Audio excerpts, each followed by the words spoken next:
So I would have said so, and most people agreed it was going to be very tight about maybe 2-3 weeks ago, because they kept on waiting for the polls to really tighten, and they haven't really tightened very much.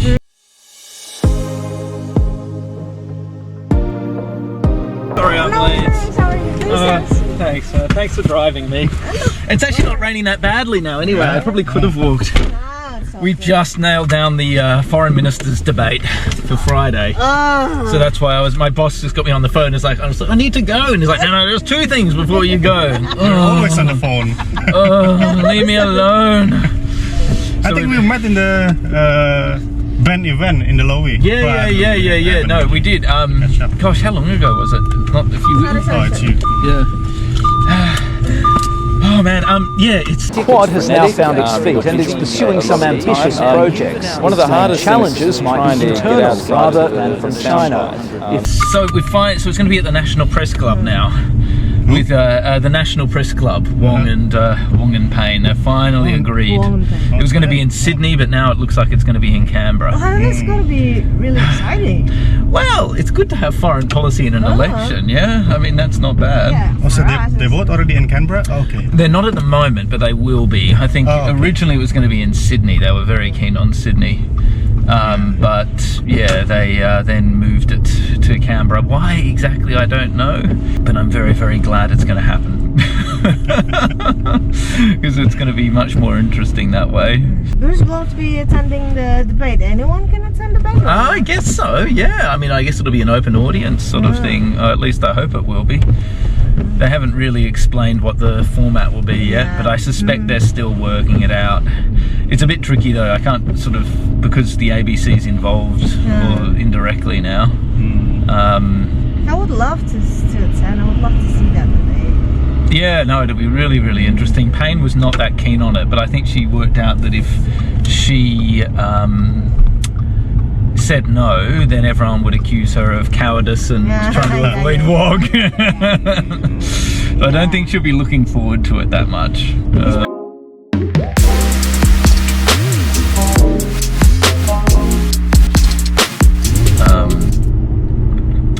We're gonna have to work out a coverage plan and everything now. Anyway. Oh dear, gosh, what a miserable day. And usually when someone in my car, we make a YouTube content. So let's not talk anything serious. Yeah. Just how are you? Yeah. How's the kids? Yeah, kids are good. They're now they're back at school and daycare and everything, which is good. It's just going much easier now as a result. But yeah, everything is going well. The election campaign has been a little bit less crazy than we thought it might be. It's been busy, but not sort of totally crazy. I still don't know what's going to happen. People are now very confident that Labor will probably just win. Yeah, they're winning the poll. Well, the polls are just looking pretty solid, but if you go by the seat-by-seat contests, it's more tricky, right? It's still a bit uncertain. So I think if I had to bet on it, I don't gamble, but if I was going to gamble, I would put $50 on. But I would not put more than $50 on it. Put it that way. Got it. Yeah, I don't think it's not a very Going to be confident a very bet. tight election, yeah? So I would have said so, and most people agreed it was going to be very tight about maybe 2-3 weeks ago, because they kept on waiting for the polls to really tighten, and they haven't really tightened very much. So that's why I think increasingly people are now saying, okay, I think Labor will probably win it in its own right, but it's not going to be I don't think anyone expects it to be like a smashing victory for Labor. Is it true that a few years ago Labor won the poll, but actually didn't win the... And that's why everyone is anxious, because last year round, all the polls consistently showed Labor winning, and then Labor lost. And so everyone's a bit skeptical about the polls as a result. But they even won the exit poll. I can't remember on the exit poll. You could be right. I can't remember exactly. I think is it right here? I think it is. No, the other right. The other one? Right? Yeah, the other it's the next one, is it? Oh, sorry, my bad. Yeah, I can't remember the exit polls are pretty unreliable. So what seems to have happened is, one, the pollsters didn't capture some coalition supporters because the polling methods still rely on landlines, which is a very old-fashioned. No one really uses landlines. Or they're calling people? Oh, okay. They're normally called, yeah, and they normally call about for a sort of respectable poll. You've got about 1,800 people typically that they're calling, so a pretty big number. And they try and capture a representative sample, but they just messed it up last time.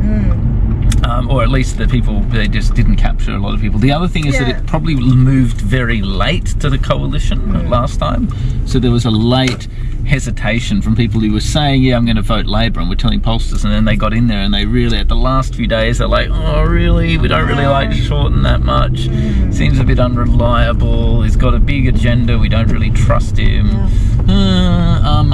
and so there was a late move away. So there's still a chance that things could really tighten in the last few moments here, you know. I think that's quite possible, but honestly, I just don't know. Oh yeah? No. Oh, the other one. Oh, the other one? Okay. No. Yeah, here. Oh, it looks like there might be a... no. Here, I turn left. Oh yeah, you can just turn left up here. It is. This one? Yeah, turn left here. Okay. You might be able to find one. Parks can be tricky around here, but sometimes it comes together. They're only short ones though, those are 5 minutes. You can always park downstairs. Yeah. At the basement. In the basement if needs be. How about this? Oh no. No.